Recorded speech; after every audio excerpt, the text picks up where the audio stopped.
Wonderful. Good evening, Shay. How are you? Good, Bobby. How are you? I'm doing well. I'm doing well. Thank you. Looks like some people are rolling in. Yes. Wonderful. I did get a couple of messages from people saying they are just a couple minutes late, so we'll just give them a minute or two to hop in.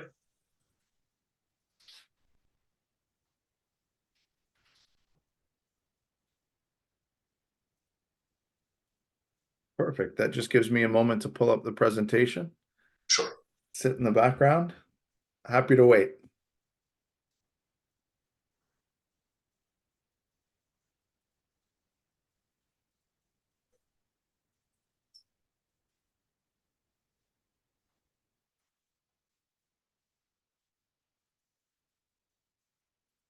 Where are you located today, Shay? Where are you at? I'm in Milton in my home office, a little under the weather at the same time, so good to be home, not to spread it to the world. Something's definitely going around for sure. Yes, yes, for sure, for sure. I feel multiple things are going around.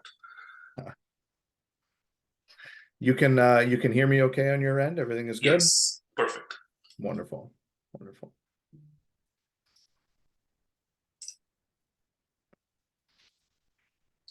Welcome people who've joined.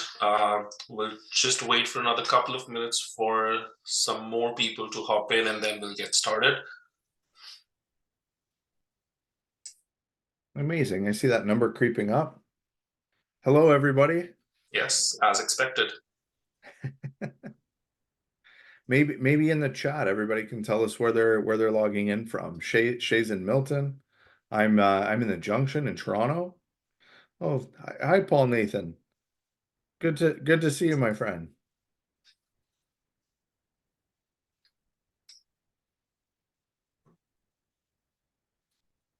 Cedarvale in Toronto. Roger.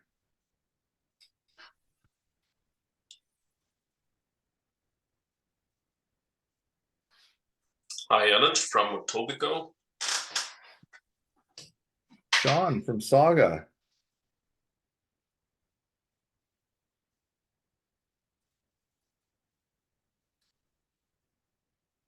Welcome, Roshan. Welcome, Samarth. Abhishek. Oh, everybody's hyper local. We could probably do this in person at one of the local breweries next time, Shay. That's a, Well, there's an idea. you're at the junction. I'd let you choose the venue. That's wonderful. Well, what do you say, my friend? We're at 12 individuals in the room already. This is fantastic. Yeah. So I think we can perhaps get started. And as we go through the introductions and take a minute or two, I'm sure more people are gonna hop in. So welcome everyone. Thanks for joining in.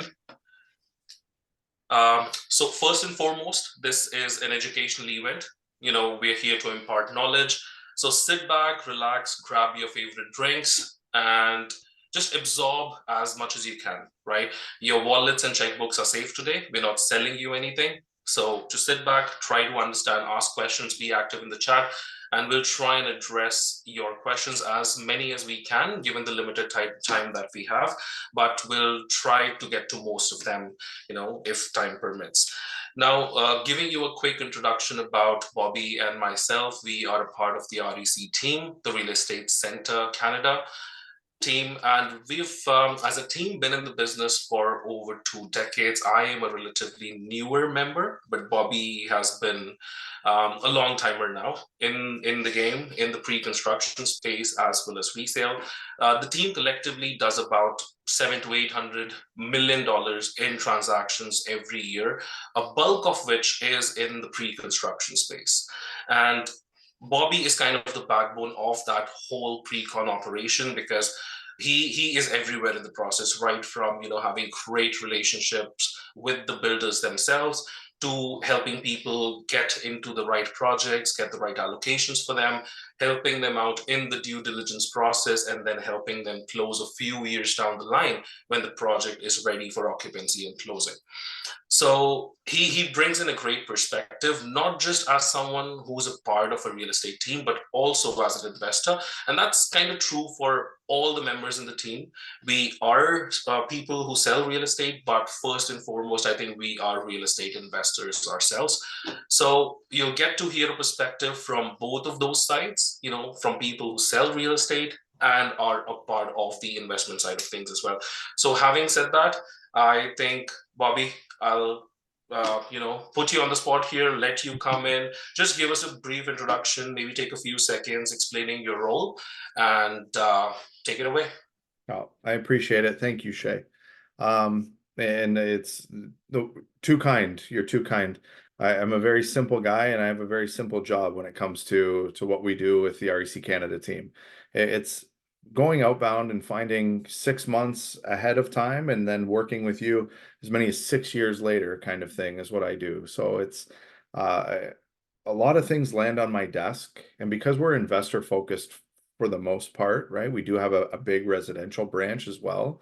But because we're investor focused, it's always 6 months ahead of time that we're sort of finding projects that make a lot of sense from an investment perspective, and then really bearing down on what those numbers can be so that we can present to your database of people, our database of people, solid investments, right? That they can enact into their portfolios, kind of thing, add, subtract, do as they see fit with them, because we get the numbers right. And we have such great relationships across the board that we can go to many, many developers, not just in the GTA, but far beyond, nationally in most cases.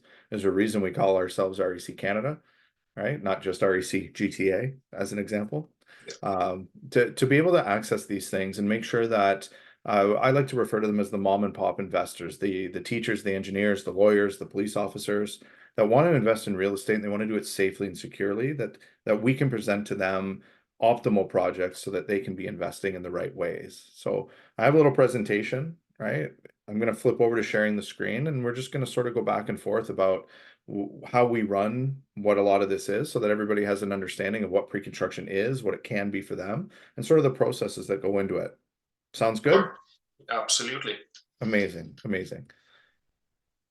Just allow for a screen share here. Uh-oh. Did my computer freeze again, Shay? Of course it did, right? Of course they did. I think I'm gonna have to make you the host and hop back in, okay? Just give me a moment. Sure. Sorry about this. No worries. Let's see. In the meantime, guys, everybody here, if there's anything specific you want from this presentation today, any specific question you want answered, any specific topic you want us to touch within the pre-construction space, feel free to use the chat, feel free to use the Q&A section. If it's a question, put it in the Q&A. If it's something that you just want addressed, or perhaps Bobby to touch upon and discuss, put it in the chat. I'll be taking notes simultaneously. Wonderful. And I do think everybody that that the third window with my name on it will disappear over time. Sorry about all of that. Let's get into pre-construction investing, eh? Yep, your screen's up and visible. Good to go. Wonderful. Wonderful. So as I said, we're going to get into pre-construction investing. And what we really want to be able to accomplish is making sure that you're building the type of wealth that you want to be building. In order to do that, it feels obvious, but your money needs to make you money. Having a job is amazing, right? You're always limited by what number of hours there are in a day, right? What your employer is going to end up doing with and for you from an income perspective. And we want to make sure that as that income rolls down the line to you, that it's reinvested to make you more money. That's the whole point of this. So why do we say investing in pre-construction? Okay? We believe at REC Canada that it is, if not, it's, how do I say this? One of the most, if not the most passive, most stable ways to invest in real estate, to have your money working for you. while you have very little lift to do. Okay. A lot of people ask me, like, how do I decide to get into pre-construction versus the resale marketplace? And there's a number of factors that go into it. I think what Shay will end up doing at the end of the call is sort of giving you an offer to sit down and chat. We call it a REAP, a real estate action plan, so that he can help to identify what might be right for you in any particular sense. But I think the major thing when it comes to pre-construction versus resale is your ability to qualify in this particular moment, which we'll actually touch on a little bit later.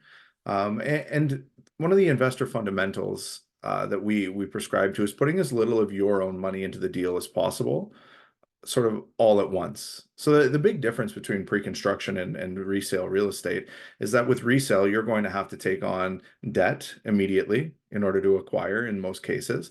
And you're also going to have to put 20% dollars down, right, based on that purchase price. But with pre-construction, one of the incentives that we can commonly manipulate with any particular builder or developer is outlaying your dollars from a deposit structure perspective over a longer period of time. So that's sort of the fundamental difference when it comes to it. It's that deposit structure and the fact that you don't actually close on something in the pre-construction realm for a minimum of 18 months, and in some cases, as long as 7 years from now. So you're sitting in the marketplace winning that entire time with a purchase that you've made up to 7 years prior to that, carrying no debt to you. So we'll touch a little bit more about that there, but it's always nice to sort of get that out of the way, right? Resale has its place. I currently invest in duplexes, triplexes, fourplexes, and beyond. But a significant portion of my portfolio also works so that I don't have to take on portions of that debt immediately, and I can push that forward while still gaining in the marketplace. That makes sense, Shay? Yeah, absolutely, absolutely. I think right at the start of the presentation, you hit the nail on the head because that's the very first question I get. Okay, I am in this financial or personal situation right now, and that's most clients. What's the way to go from here on? Is it pre-construction? Is it resale? And I think, as you said, the two biggest determinants among a little bit or a little bit more or a few more other factors is yes, whether you can take on the mortgage or the debt right now, right away, and do you have 20% down? So the answer to these two questions will determine which way, the conversation flows. Absolutely. Absolutely. And it's really simple for us to identify, right? As you sit down and do your real estate action plan with Shay, it's going to become very evident very quickly how you win with a pre-construction investment if it's right for you. We list them out for everybody. We want to ensure that you have an understanding of what's going to inevitably happen with your pre-construction purchase as an investment. You stand to win when it comes to pre-construction as a whole with these types of things. So I mentioned once already the low deposit structure. I'm going to show you an example of that later on, but commonly what we're seeing in the marketplace in this moment is as little as 5% down this year, 5% next year, 5% the year after that. And you can see why that could be valuable to somebody who wants to invest in real estate, but doesn't want to outlay that 20% that's required on a resale property today. We also have the ability to sort of control closing costs, and we'll talk a little bit about that later too in an example that I've put together for you. Um, but that has to do with what we're able to negotiate from a capped development charge perspective. It's also relationships that we have because we're a very big firm for closing costs with lawyers and mortgage brokers, to be fair. We can also then do a handful of the other things here. Pre-construction has some pretty specific tax advantages when it comes to HST and rebates. Flexible exits are also something that we can negotiate. I'm certain that many people on the call would understand what the assignment market is. Okay, so negotiating that so it's more favorable to you. And the ability to leverage is something that we're really going to talk about when we get to that example. But it works very, very well for new investors, okay, and new products that are actually coming to the market. BMO, as an example, as of yesterday, now has a program where an investor in a pre-construction condominium specifically can leverage 80% of the newly appraised value 4, 5, 6 years down the line. So imagine purchasing something today at $700,000, right, with a small outlay and pushing forward and having that be worth $950,000, which is something that we've seen commonly in the market, regardless of the ebbs and flows of what's happening out there, to then close and recoup all of your deposits right away, day one of the investment. That creates a handful of other questions and concerns, things of that nature, but it is something that we're seeing even in today's market happening, dependent upon the project purchase. And we'll talk about some of that as we move forward. Okay. Yeah, that's something I'd probably want you to go into a bit more detail of, Bobby, perhaps a little bit later in the presentation. But if you could just very quickly touch upon what assignment is, because I'm looking at the attendees list right now, and I do know some people are new to real estate and new to Canada itself. Yeah. So if you could just touch upon very quickly on what assignment is and how that is perhaps a benefit and something that you should definitely have as one of your incentives, that would be great. Yeah. So an assignment is effectively you selling your interest in the contract, okay, to a third party.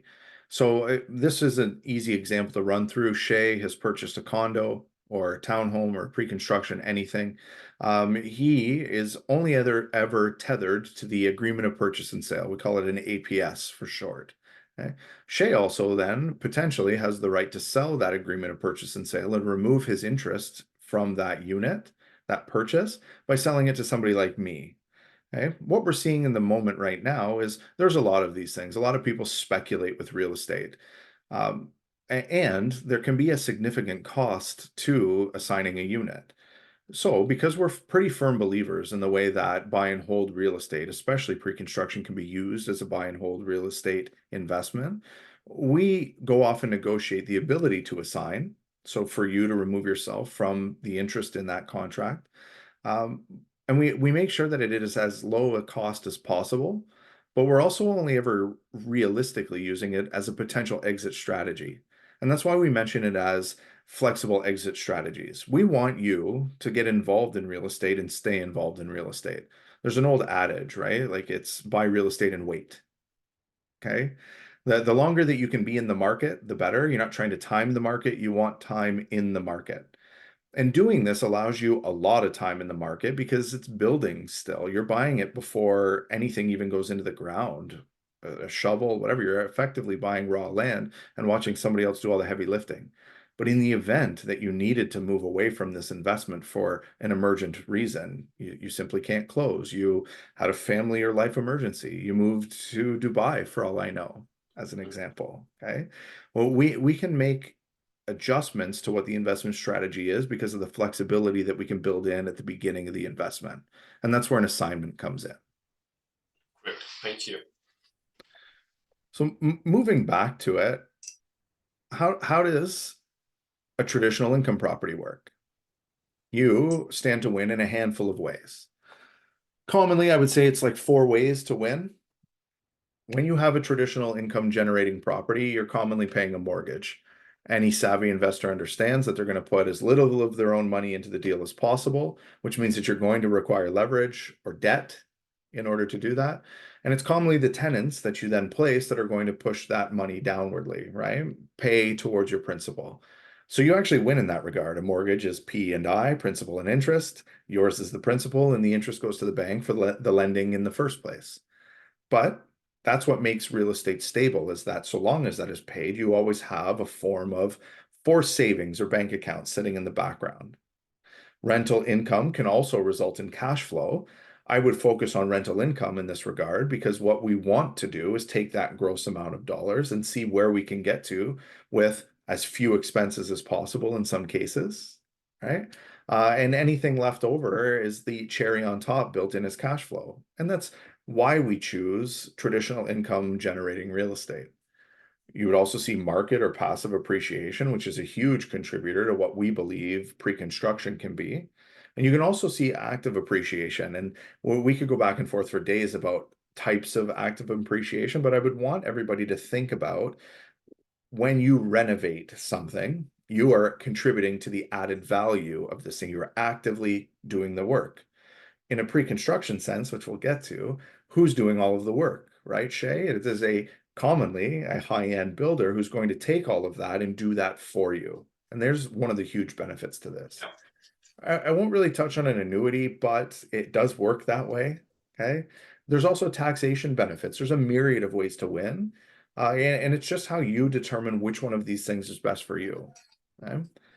As we move over to pre-construction, I always love saying this. I actually think that you can have your cake and eat it too. You can have all of those benefits, but you can also then have a lot of these benefits that go into investing in the pre-construction realm. Commonly, what we see is a builder is going to do a 3 to 5 year time horizon. That's what they're going to tell us. I think most people know better than to say construction happens exactly on time. So if they're telling us 3 years, we know it's 4 years, right? If they're telling us 5 years, it may be 6 years until that occupancy or registration phase actually happens for you and your investment. But it's Yep. during that time frame that you're actually winning a lot as well, right? That you have no tenant to worry about. You've got no mortgage and no real headaches. You're simply concerned about whether or not they, the builder, the partner in this particular instance, for your investment is actually going to build.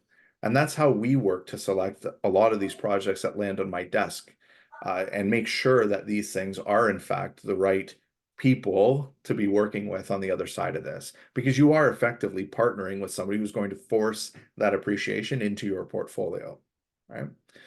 Now, it's sort of at this point, right? Like we don't have tenants, and then we know that we're going to move towards that more traditional buy and hold. That people ask me a lot about the maintenance fees, the intricacies of working with builders in this way to make sure that they can be cash flow positive on the other end of this thing. I know that Absolutely. you hear it a lot, right, Shay? It's I Yes, don't want to yes, pay 100%. I don't want to pay condo fees. I don't want to Yeah, do that type of thing. Okay. But it's actually that winning perspective from day one until that like day 3 years, 4 years, 5, 6 years from now that you stand to gain the most, right? That's us ensuring that we selected AAA real estate, trying to remove any real speculation from it because we're pushing through with a great developer who's well capitalized, who has a reputation for building and not canceling, right? And quality delivery of these things so that you can get down the line with a significant appreciated value because you've only really outlaid 5% here, 5% there, two and a half, two and a half, and getting all the way yeah, down the line, you have seen your money grow at the same rate or better than, right? All of the deposits that you've put in. When I say that, I would like everybody to take a moment with me and just do this. Ready? If I put 5% down today, okay, and I believe that because I bought in downtown Toronto, condo, which is the most common way to live in the city at this point, okay, and the city of Toronto in the condo market appreciates at 6%. Okay? My money, one for one, is actually improving at more than 100% annually. If I did that in year two and the market appreciated at 4%, I would be appreciating at about 80% of the value of the money that I outlaid then. Okay? If right. we blended all of that out and just said it's 4 years down the line, and I've now placed 20% in order to close, and the market has appreciated at exactly 5% per year as a blended rate, I would have stood to have doubled my money that I've put into the deal. Because what ends up happening is that you're only outlaying 5% of the total cost, but your market is appreciating at 5% of the purchase price and not the cost of the dollars that you're putting in there today. So your real Right. risk to this is that we select the wrong project in the wrong area. We choose a Mm-hmm. double A Mm-hmm. location and not a triple A location, which is why Yeah, when I do this, I say we only invest in pre-construction and primary marketplaces. When I say primary marketplaces, it's Vancouver, it's Montreal, it's Toronto. And because a majority of the people on the call have already told us that Toronto is their backyard, the GTA is as a whole, where this is very common for a renter to live in this way, right? It's this exactly the type of market that we want to be doing this in. And yeah, because then I would tell you that you've effectively doubled your money in that regard. You're going to be able to access a lot of that money and utilize it to cover any shortfalls if you had to. So we don't know where rents are going. We're never going to sit here and tell you that rent isn't going to cover maintenance charges and all of the other things that come along with it. We're simply saying that we're savvy enough to build those in from the get-go. And when we can actually negotiate a lot on those things. Okay. So it's not a for sure thing. The condo market or the pre-construction markets as a whole can be very competitive. And sometimes we don't have a say in this. But what I would say to you is, are you willing to earn $50,000 annually on your total return on investment by mm-hmm. paying $400 a month for it? $400 Yeah. a month equals about 5 grand annually, $4,800 if I'm not mistaken. And you have to be able to do the math as a savvy investor to say, this can work for me in this way. There's also triggers in the marketplace that allow you to not be tethered to rental increase requirements because they are new to the rental marketplace. So we can cover off a lot of those things. If you were short $500 a month in a cash flow perspective in year one, we can make up a significant portion of that in year two as a buy and hold. And I Yeah. think what scares a lot of people is they get to that point where they then have to close, and year one is very, very tough from a buy and hold perspective. They don't think about all of the dollars they've made on their deposits over time, and they don't Mhm. think about how great year two could be if we can just ride the wave of using some of the market's money to get us to where we want to go. Does that make Right. sense? Yeah, absolutely. Absolutely. Amazing. So as we continue forward with this, right, investing benefits, and I just sort of touched on it, a small market fluctuation equals big profits to you from an ROI perspective. That's capital appreciation. That's me saying to you, what we're seeing in the market today is, in fact, an uptick in appreciated value. So everybody's very, very concerned about what's going on in the real estate market, and the news is always gloom and doom, and nobody really knows what's going on. And all of those things are just noise in the marketplace. Because what we are seeing is a record number of permits being issued for builders to build. What we do see in the marketplace is the intake of those condos, okay, these especially the pre-construction and new ones, okay, being built and being purchased by like 55% investors, and then waiting and waiting and waiting, turning them into a buy and hold so that enough of the market can improve over time for you to be in the right place. Okay? This is actually your biggest play. This is the biggest benefit of pre-construction investing like this. We actually want the longest term structure. Now, another one of the questions that I get here is great, right? But why not do something in the freehold realm to Oh, reduce yes. all of those potential costs Absolutely. to me Absolutely. anyways, right? Yeah. And And I think the data kind of supports that as well in a way, where we see pre-construction appreciating more than condos in some instances, and that what catches the attention for a lot of investors, especially in my realm. So what would you say about that? it's an interesting concept, and I wouldn't disagree with it, right? I think that the data shows that yeah, freehold properties are going to appreciate at a slightly higher rate than some of the condo purchases, the poddles, that's what it Mhm. is. But what I'd also say to you is that you're probably paying for that up front. People know on the development side that this is something that they can then charge a premium for. And I think one of the fundamentals of real estate investing is, like I've mentioned a couple of times now, right? It is the fewest number of dollars of your own out of your pocket at any particular time.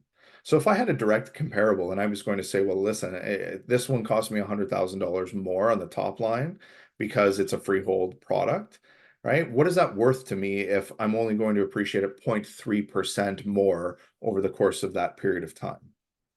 What I would also say is that developers are inherently investors in real estate too.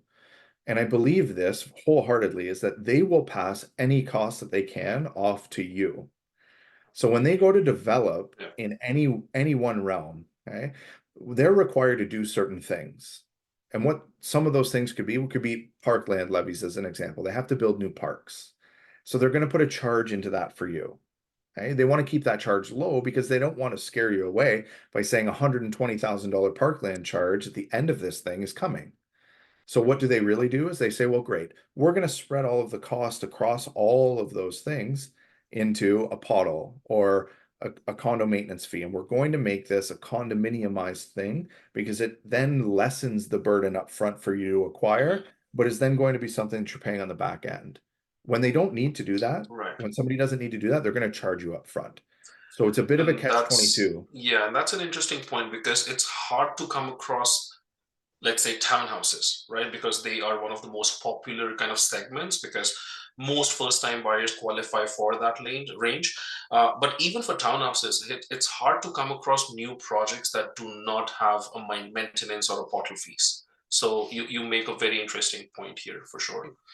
And again, the reason for that is because they are inherently investors too. I love saying this, and please take this with a grain of salt. We as investors are inherently cheap. We want very much to keep our own money. We want to Mhm. protect our own money. The developers are in the same boat.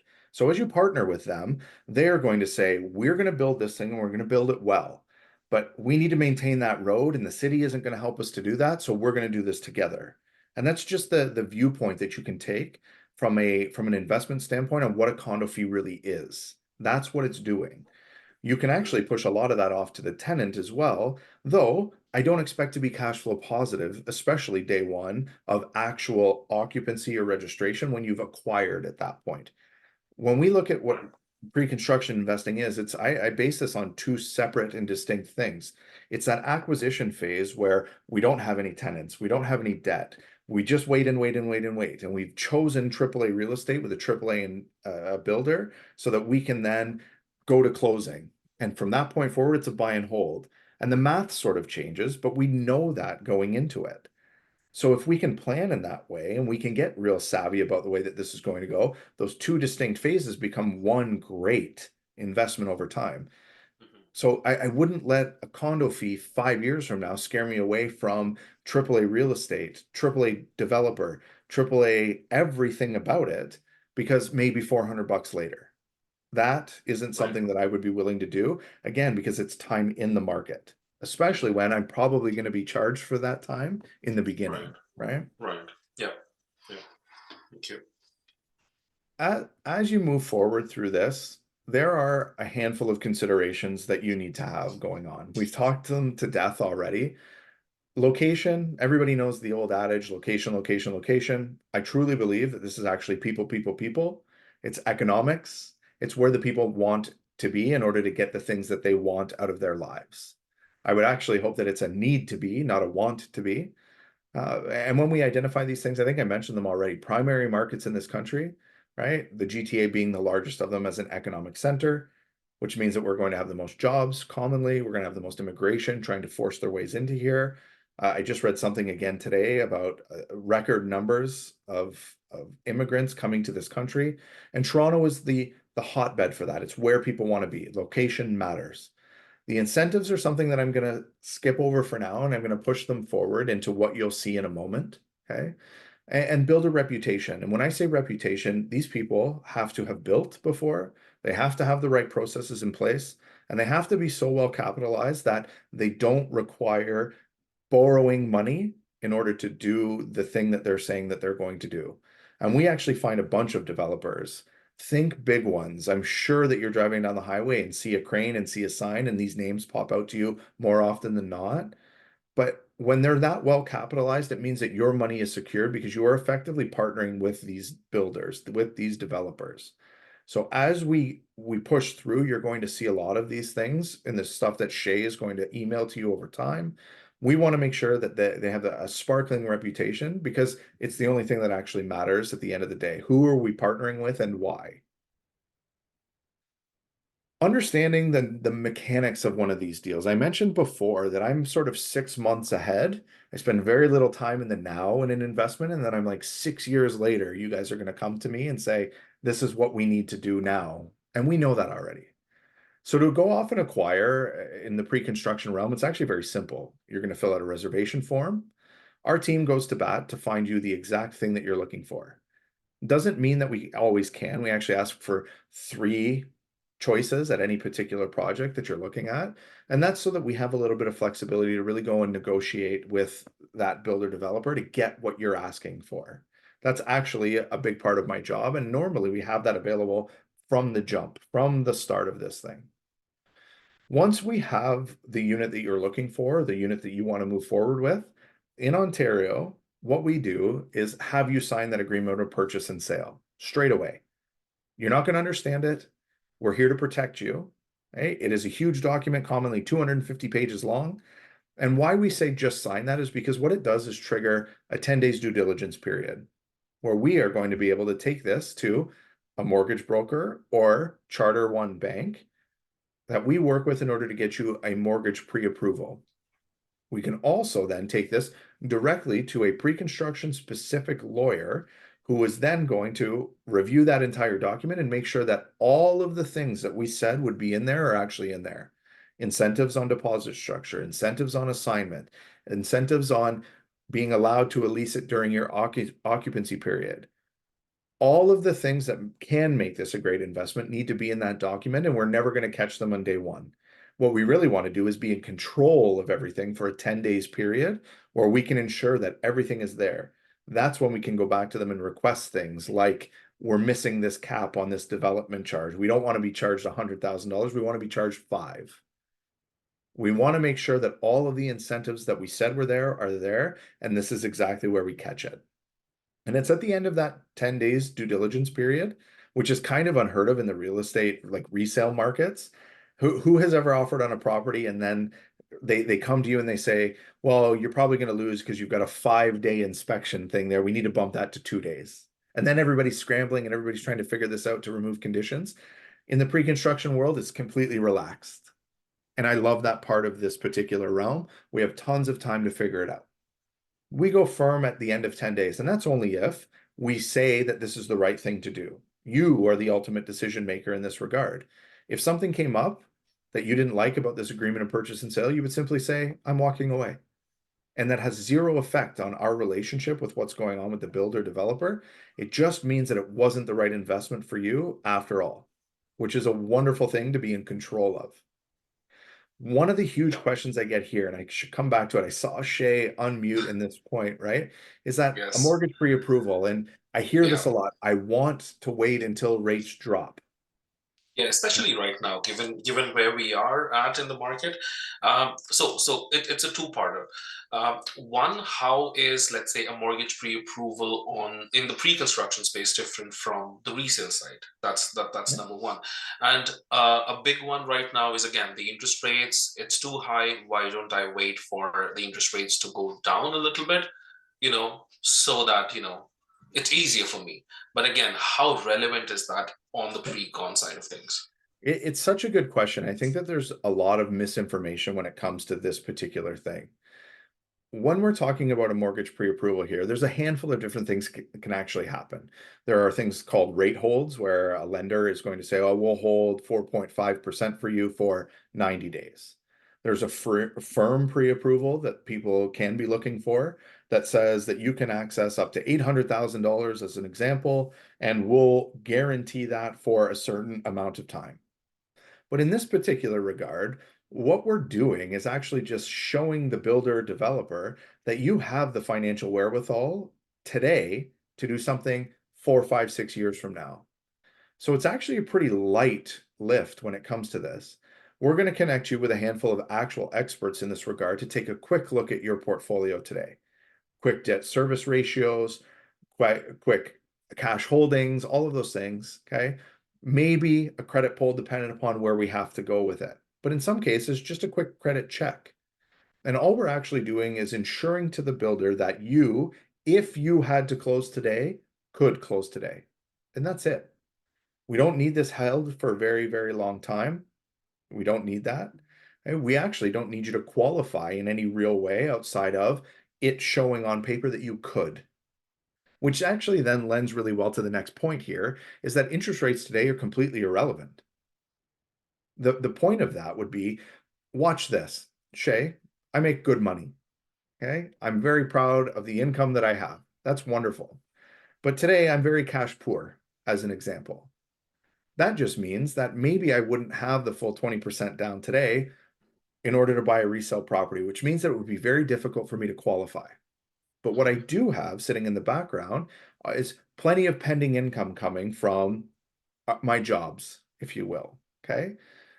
A good mortgage broker in this regard is going to be able to say that, but they're going to say, listen, Bobby, we could get you qualified, but we're going to have to use future income. And we got to do this at 9% today.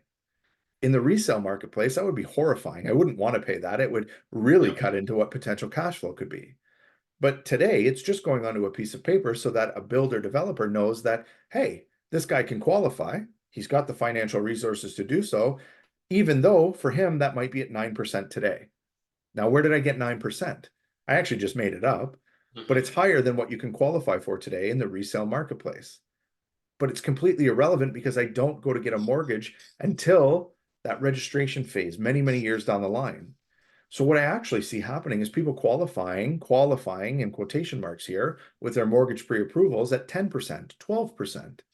Places that we know that we can go and get that money if we had to in a pinch. But a condo building in this regard isn't going up tomorrow.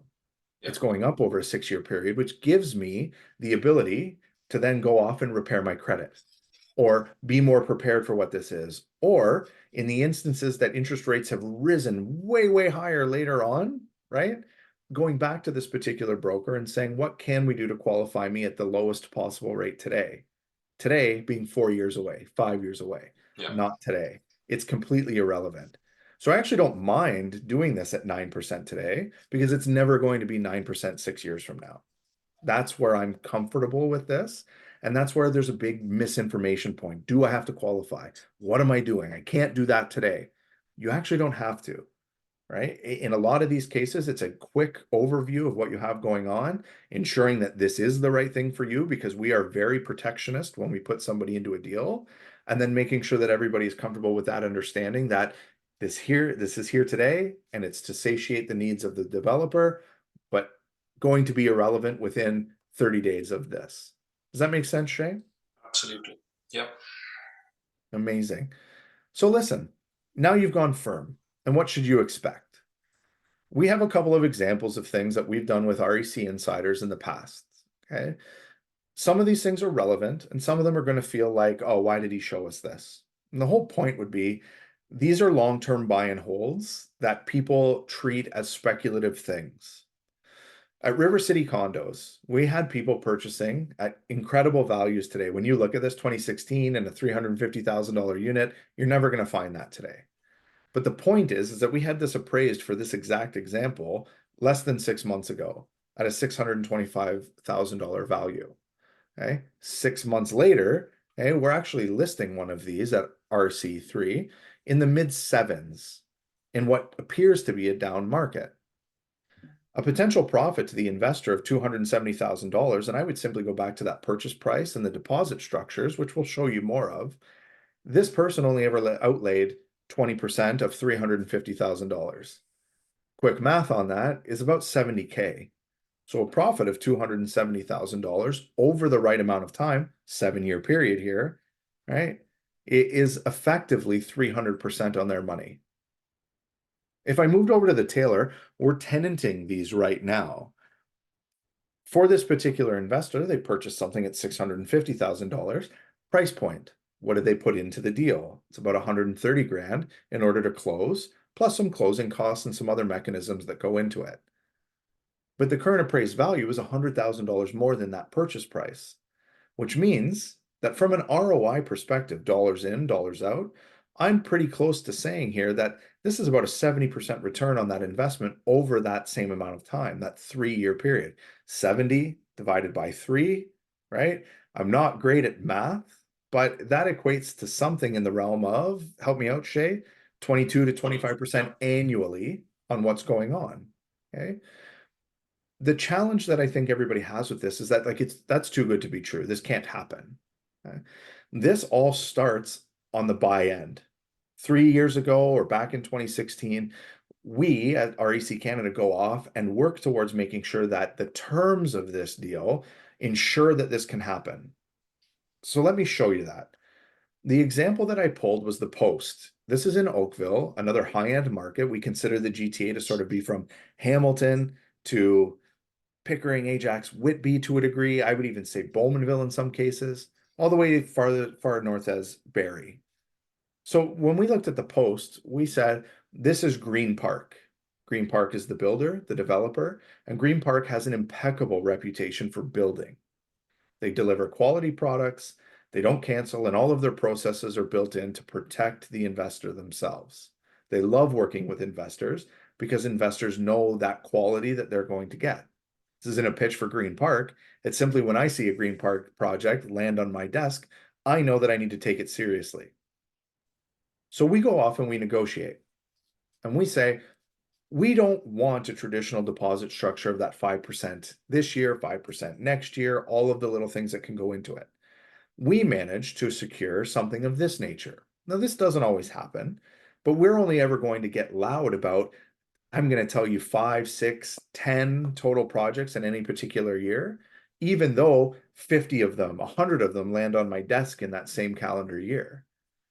What this right here allowed people to do was put down as little as 10% this year and nothing more until this was built in 2028.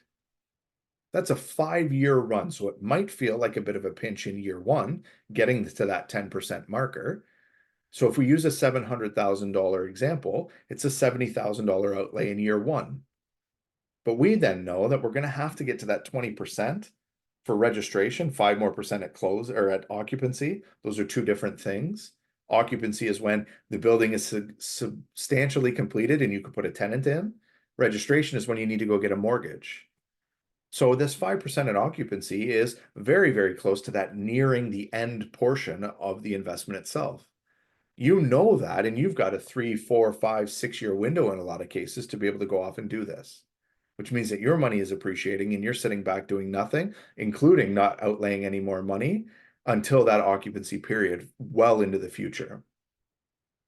Some of the other things that we were able to do here was 5% of the purchase price to be credited on closing, which is actually quite common in this marketplace. People are scared off with investing from that interest rates are too high. I don't know what I want to do. So Green Park is savvy enough to say, well, we're going to make sure that you're covered in that way. And we're going to make sure that instead of having to put down 20% total, we're going to make sure that you only put 15% down total, which is actually impossible in the resale market without committing some form of little white lie about the way that you're going to utilize that property. Okay. We also find that we can get different incentives, things like parking. I mentioned the assignment fees before, where it would be $10,000 in this case, or zero to an REC investor. And those cap development charges that we talked about, built right into your agreement of purchase and sale, in this case, differentiated between what size of unit you ended up going with. All told, right? All you needed to do was connect with us in order to find out what we had available to you in this particular moment. The post isn't available. I don't want you to think that we're going to get excited and go do the post anymore. It's sold out. And from our perspective, it was great because we put, I believe it was a dozen, about 12 investors into that particular project. They're in the middle of that waiting phase at the moment, right? What we're able to do in that regard is continue to update you on this is what's happening in Oakville. This is where we believe things are going. We believe that you made a great investment in this way now. And we're even going to see other projects launch over here that are in the vicinity of the post and be able to say, you once bought at X price, and now they're selling at X plus something other price over here on a very comparable product. We have all of those data points and even historical ones to say about where you're able to purchase and why these things make sense. But we're able to negotiate types of things like this on such a regular basis that Shay is then going to be able to share them with you just about whenever we want. We're always going to have something available. And the Bobby, first step, sorry yeah, to cut you short. yeah. For the post, you mentioned that they took off 5% off from the purchase price, which is again a big chunk, right? Now, that obviously has to do with how the market is right now, both on the pre-con and the resale side, because one affects the other, right? We see the same happening with, one of the other Matabey projects right now in Etobicoke on Queensway.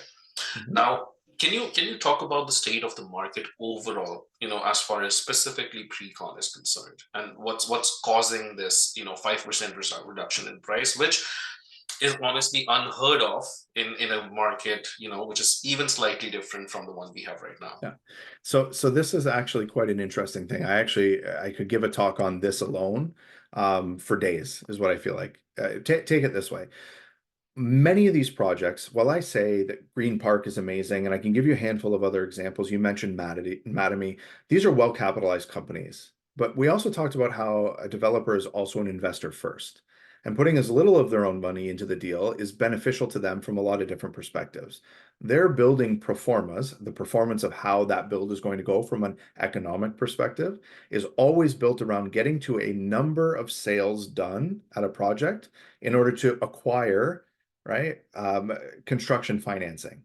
So think any one building needs to sell about 70% of the units on one side, bond those deposits from those purchasers and then leverage against them with the RBCs, the Meridians of the world, big lenders that then lend construction financing. Okay.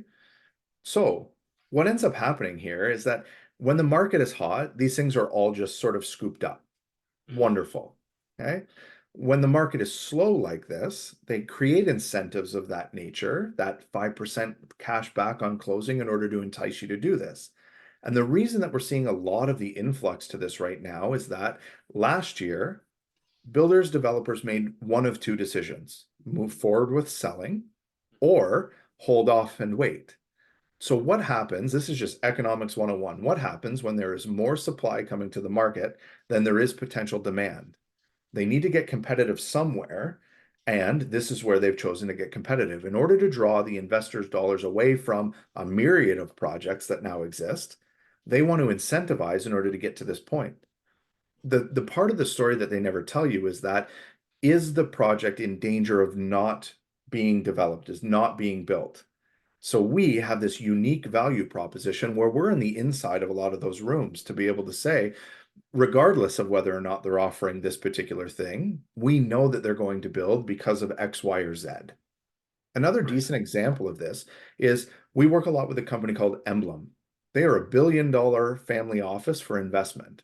And when they say we've reached whatever sales we're happy with, they will simply build with their own money, which Mhm. makes us feel really, really good when I can pick up the phone, call their CEO, get him on the phone, and have sort of a personal guarantee made that this is going to be built. So it doesn't always happen that way, but it is an interesting economic thing where I do think a lot of the smaller ones are going to fail. And by fail, I mean Yeah. this. I mean they're just not going to build.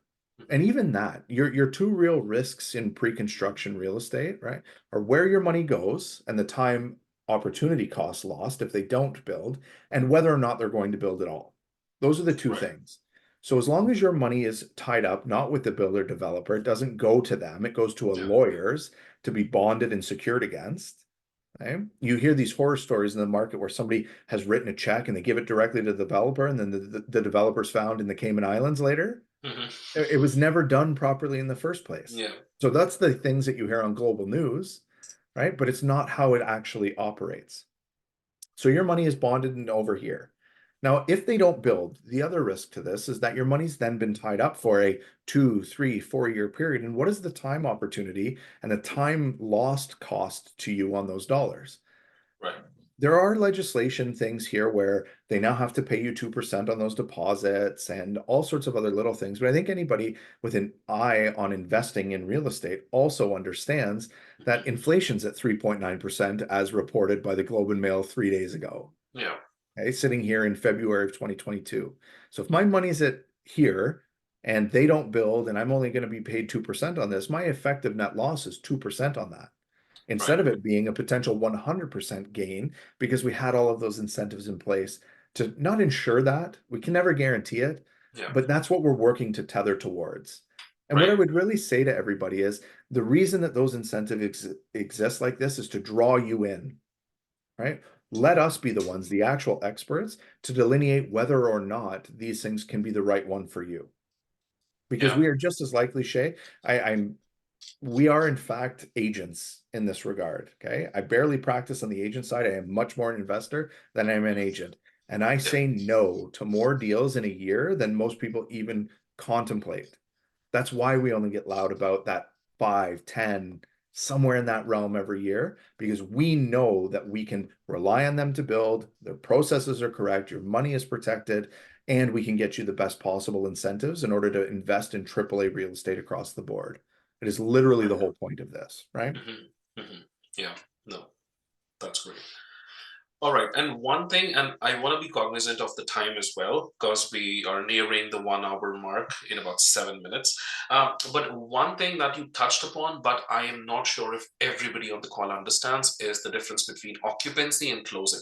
Because for most people, when I talk to them, they consider it analogous to each other. It means Yeah, the same thing, which it does not. We know it. So if you could explain that, please. exactly. So occupancy is the point in time when the building is substantially finished and well enough for somebody to occupy the unit. during that time frame, during that building phase, there's a lot of cost incurred by the builder developer. Because they're incurring all of that cost, they want to get the unit that you've purchased off of their books as quickly as possible. But they can't do that until 97% of the building is in fact tenanted or occupied and substantially complete. Both of those things have to happen, which means that they can't register for like a physical address. They can't do all of the little things to make sure that it's yours, okay, until all of that other stuff happens. So at occupancy, they're saying your unit is substantially finished, get in there. And we're going to start to charge you occupancy fees, which is effectively a breakdown of estimated taxes and a portion of what their interest is, okay, their interest on the loan that they're carrying. So they want to get it off their books.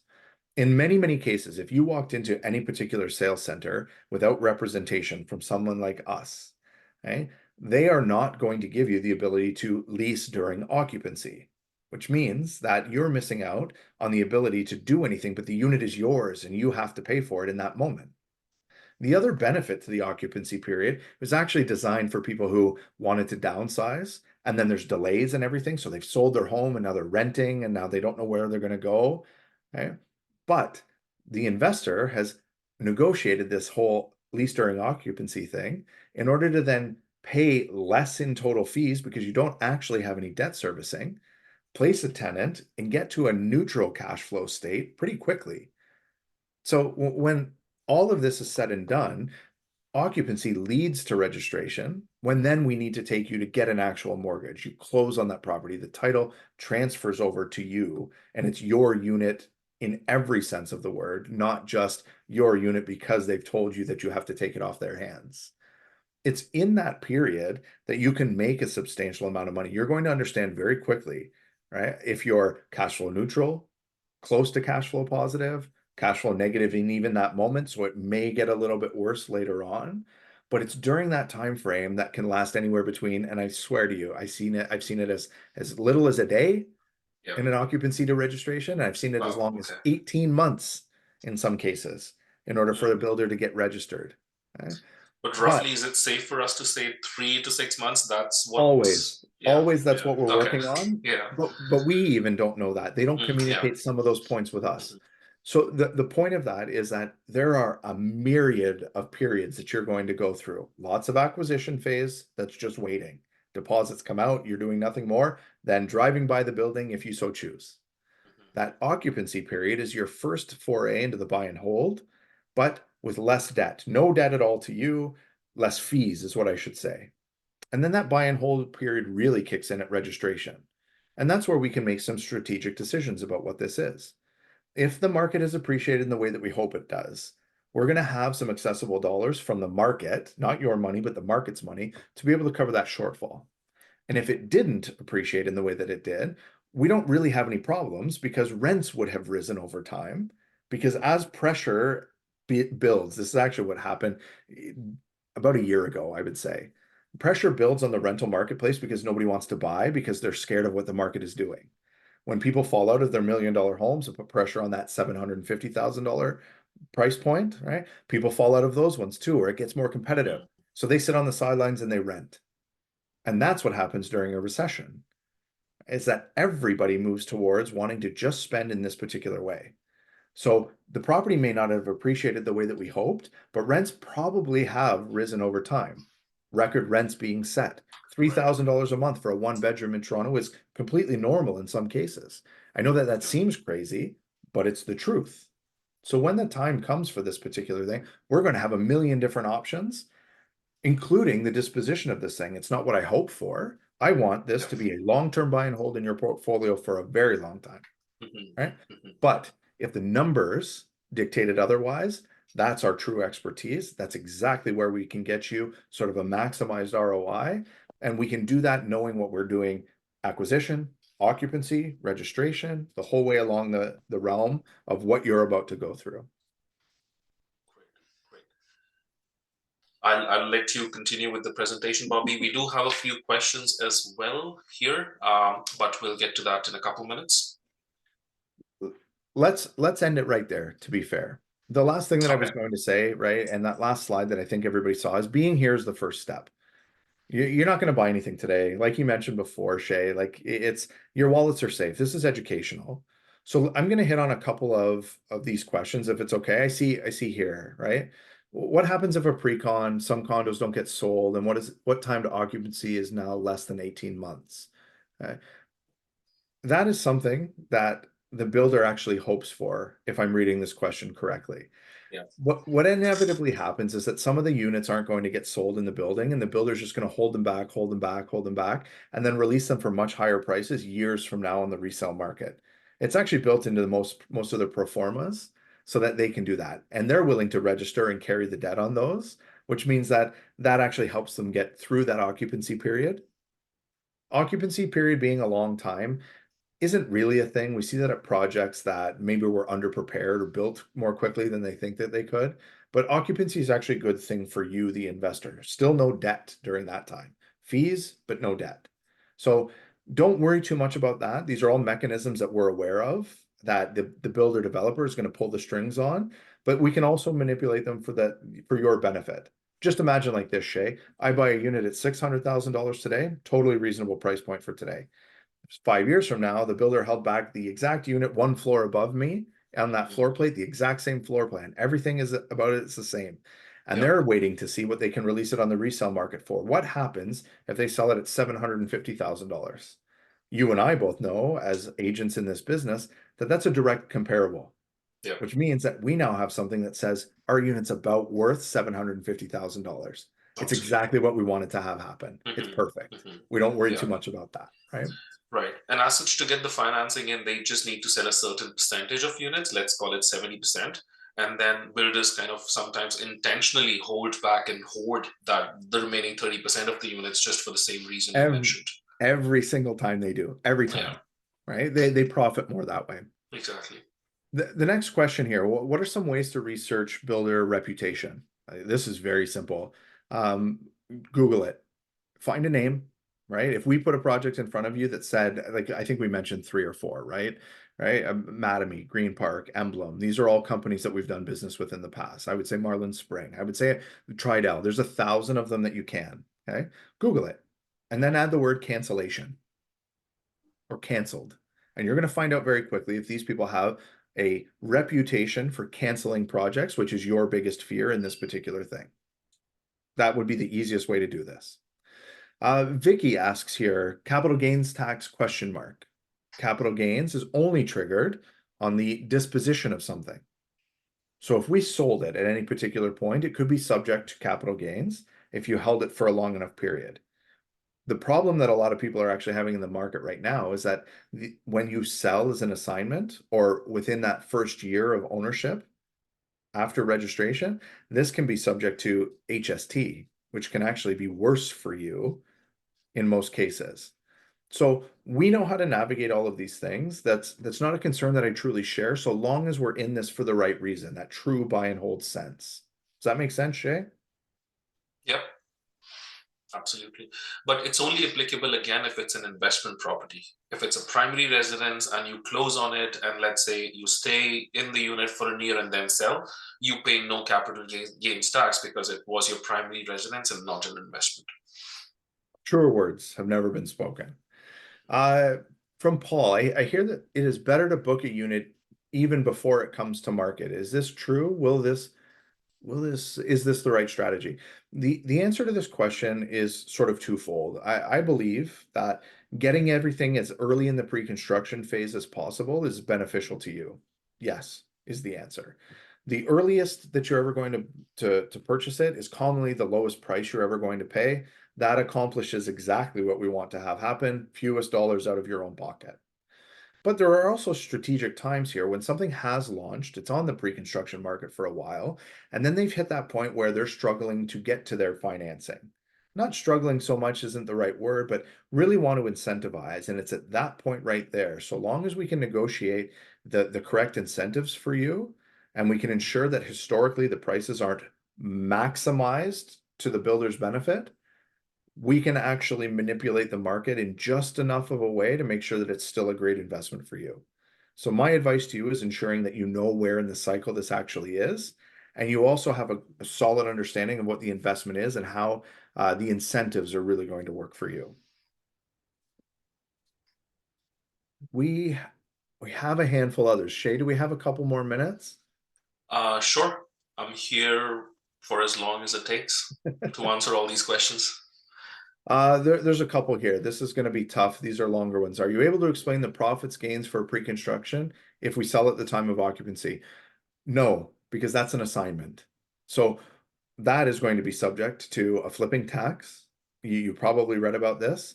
That question right there, occupancy isn't the time to sell. That is something that we pull the strings upon if we had to sell, not if we want to sell. I'm going to say this, and I would say this to anybody that asked, if you are in this to assign this and never actually close, this isn't the right firm to be working with. That's my advice to people. This is a long-term buy and hold, and it's meant to be done that way. The assignment thing is a disaster right now because of the speculation in the marketplace. Do not do it, is my advice to you. If you want to do it, we can introduce you to 1,000 other brokers with poor ethics. I shouldn't say that, but I do. Make sense? Yeah. What percentage of your overall real estate portfolio in your early 40s do you recommend being real estate? Such a tough question. My wife and I go back and forth on this. 100% of my investments are real estate. I work in real estate, I trust it, I believe in it, and there's a myriad of ways to do this. Shay has access to all of them. It's not just pre-construction, it can be tons of things. But my wife is also a very savvy investor in her own right, and she will tell you that she's diversified across EFTs, she's mutual funds, stocks, all sorts of holdings that can make sense to you. You have to be able to make this decision of your own volition. I trend towards more real estate than most. I hope that that's a reasonable answer, right? Yeah, I But I mean, don't, but to, I to don't me, know. yeah, to me it sounds reasonable. I mean, there are a million ways to make money out there. It's all about what floats your boat. If stocks are your thing or Bitcoin is your thing, for sure, by all means, go for Yeah, it. But I mean, we trust real estate, we believe in it, and hence, we are here discussing it. exactly. There's a couple in here. I love this question. I think it's fantastic. We just can't answer it in the moment. Which are the top 5 townhouse real estate brands in Oakville? No idea. But what I can find you is some pretty solid projects that we would believe in for you to take a look at. And Shay has access to all of those. Simply reach out. He's going to give you an email to come to, right? So that you can ask those questions on a more specific basis. The next one here is, are you allowed to withdraw from RSP and FHSA tax-free to make deposits on pre-con? The answer is no. No, if this is tied up in a registered fund, there's other ways to invest in real estate. Do not remove dollars from there without understanding the taxable implications from your registered funds. Just don't. It's not the right investment for those particular funds. There are times that it can be, but that's a different webinar, everybody. Be very, very careful with that. The last one here, before we're going to let everybody go, right, is how location affects the appreciation. Like in today's market, shall we be investing in Toronto, like the Queensway, or like Hamilton? And I kind of love this question because each market is going to be developing in a different sense. We don't know. That's still very, very specific to what the future holds. The only thing that we can ever do is turn around and say historical values have risen like this in these places, and there's new and better economic value being placed into those places at all times. The example here becomes Hamilton and a $2 billion infrastructure project means that they're trying to build that new economic center, that location for those people. That's what I love about Hamilton in the moment. I believe that it's going to appreciate in a fantastic fashion. All we can look at in the city of Toronto is historical data that dates back 40 years to say the average appreciation in this regard is about 7.5 to 8%. That number, right, is very attractive when I only have to put 5% out a year. They're going to perform similarly but different, and you have to understand in your portfolio what you're searching for. Do we want a little bit more speculation in Hamilton as a newer condo market? Or do we want that established Toronto Queensway market that is going to provide slow and steady returns because that's how people live in this area today and have for a while? There's no way for us to know. We are not soothsayers. We can't tell the future, and we'd simply be lying if we did. But what I will tell you is that we have great relationships in both of those places with some pretty great developers that would allow us to get in the right ways to ride whatever wave is coming. That would be the way to look at this. We're not speculating, we're buying today with the knowledge that we've made a solid investment based on the purchase price and the incentives available to us. And the gravy on top of this thing is that it should appreciate in a way that we hope it does. And even if it doesn't, we've still bought AAA real estate. That's the way that we need to invest. That's it, Shay. That's all I have for you, my man. Amazing. That was really super, Bobby. Thank you so much for, answering my questions, bringing all these insights and valuable information. I am hoping it was helpful for everybody on the call. And I promise I'm letting all of you guys go in just a minute. But before we do that, we always come back to our REAPs, which are the real estate action plans. It's nothing but, let's call it, a checkup from the neck up. It's a 20 to 30-minute call wherein we sit with you guys, we understand your personal and financial situation, understand where you are right now, where you want to go, and then what's the best plan that we can put together. Again, we might not be able to help everyone, but unless we get on a call and understand, what is that you're trying to achieve, we can probably see how we can be helpful. My information is in the chat, although most of you here on the call do know me personally or we've spoken at some point. I've put my email and phone number in the chat. Feel free to reach out, call me, email me, and I'll be more than happy to set up a real estate action plan with you guys. I hope again today was helpful. Bobby, thank you again for taking time out for this and helping us out with understanding pre-construction. Any questions? I'm saying this on your behalf, Bobby, so pardon me, but Bobby and I both are available for any questions you might have, so feel free to reach out to the both of us. You can Absolutely. find us on socials. We're everywhere. Anytime. It was my pleasure. Thank you for having me. Thanks for trusting in me and the team.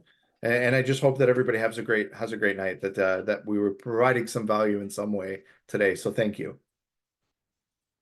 Thanks, Bobby. Wonderful. Have a Wonderful. good night, everyone. Take Take care. care. Have a great night. You too.